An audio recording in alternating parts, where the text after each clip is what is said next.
मान्य सदस्य ज्ञानेन्द्र बहादुर शाही, छोटकरीमा आफ्नो कुरा राख्नुहोस्।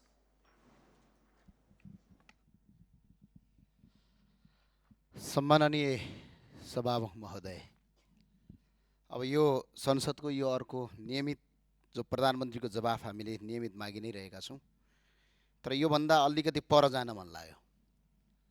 आज सम्माननीयज्यूलाई म अपिल गर्न चाहन्छु, संसदप्रति सरकार चाहिँ जवाफदेही हुने हो होइन, हुनुपर्ने हो या होइन। किनभने जुन आर्थिक विधेयक आयो यो संसदको सम्पत्ति हो। त्यो संसदको सम्पत्ति अर्थमन्त्रीज्यूले संसदमा पेशै नगरी भकाभक चेन्ज गर्नुहुन्छ, कसको स्वार्थमा? र अर्को सबभन्दा ठुलो कुरा सम्माननीय सभामुखज्यू, यो देश चाहिँ गाउँका किसान, मजदुर र सामान्य नागरिकले बिगारेका होइनन्।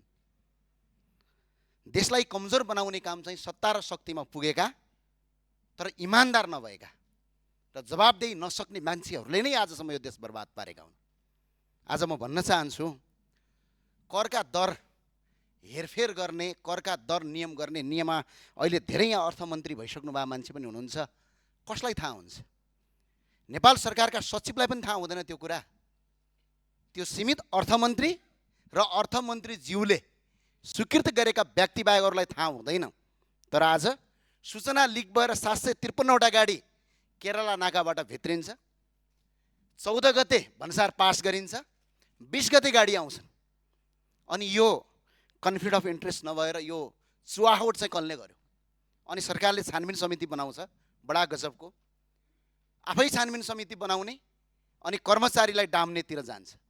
हामीलाई थाहा छैन बजेट बन्दाखेरि बजेटका करका दरको हेरफेर गर्ने र दर कति हुन्छन् भन्ने कुरा नितान्त अर्थमन्त्री बाहेक कसैलाई थाहा हुँदैन। यदि त्यस्तो अपराध गरेको ठहरेमा राजद्रोहको मुद्दा चल्ने नेपालमा कानुनी व्यवस्था छ। सम्माननीय सभामुख महोदय, आज कसको आधारमा यो गरियो यसको जवाफ अर्थमन्त्रीले संसदमा दिनुपर्छ। र सम्माननीय सभामुख महोदय, करका नीति मात्र होइन, संसदको सम्पत्तिमाथि चलाइएको छ। र अर्को विषयवस्तुमा प्रवेश गरेँ। यहाँ शिक्षा मन्त्रीजी हुनुहुन्छ भने भनिदिनु होला, यो पहिला एउटा आउने गर्थ्यो आदेशमाथि आदेश, परमादेशमाथि परमादेश।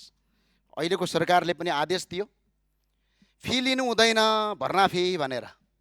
म आज यो देखाउन चाहन्छु, यो प्रत्येक विद्यालयको के गरेका छ। यहाँ नाम चेन, कसैले के भनेका छन्, यहाँ कसैले तपाईँको सहयोग रसिद, कहिले वार्षिक सहयोग, नाम चेन्ज गरेर भक्काभक फी लगेर तपाईँको देशभरि बर्बाद पारिएको छ। त्यो भएको हुनाले यो कार्यान्वयन गरियोस्। र अर्को सरकारलाई म जाँदा जाँदै भन्न चाहन्छु, सत्तापक्षका माननीयज्यूलाई सभामुख मार्फत भन्न चाहन्छु, म अलिकति पुरानो हो तपाईँहरूभन्दा, 1 वर्ष 1 कार्यकाल।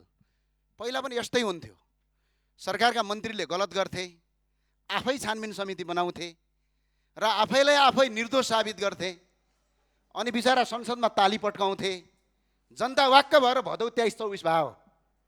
तपाईँहरूलाई ध्यानमा राख्नुहोस्, देशका बहालवाला मन्त्री र देशको अर्थमन्त्रीमाथि छानबिन अर्थ मन्त्रालय होइन, संसदीय छानबिन समिति चाहिन्छ। त्यसबाट छानबिन गर्नुपर्छ हामी, किनभने यो सामान्य कुरा होइन।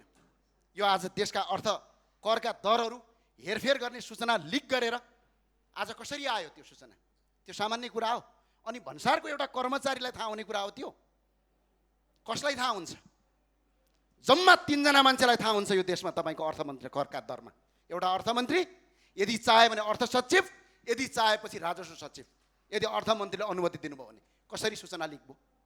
यो ठुलो अपराध हो र सुशासनको आँटमा बनेको सरकार हो यो। यो सरकार र अहिले सरकारको जुन 182 सिट आएको छ, 181-82, तपाईँ हामीले कुनै काम गरिरहेको होइन। जनता वाक्क भएर सुशासन हुन्छ भनेर आएका हुन्। अहिले कुशासनको बाटोतिर नलाग्नुहोस्, म तपाईँलाई अपिल गर्न चाहन्छु। भनाइ छुट्याउँ। त्यही भए हुनाले सम्माननीय सभामुखज्यू, मन्त्रीमाथि छानबिन हुन्छ, पूर्व मन्त्रीमाथि आफै छानबिन गर्ने, आफै निर्दोष हो भन्ने, संसदीय छानबिन गरौँ न। पहिला प्रतिपक्षमा हुँदाखेरि हामीले मागेका थियौँ त, संसदीय छानबिन समिति गरौँ। अर्थमन्त्रीमाथि नितान्त छानबिन हुनुपर्छ। यो राजद्रोह, यस्तो गर्न पाइँदैन। सम्माननीय सभामुखज्यू, म त्यही अपिल गर्न चाहन्छु। हस्, धन्यवाद।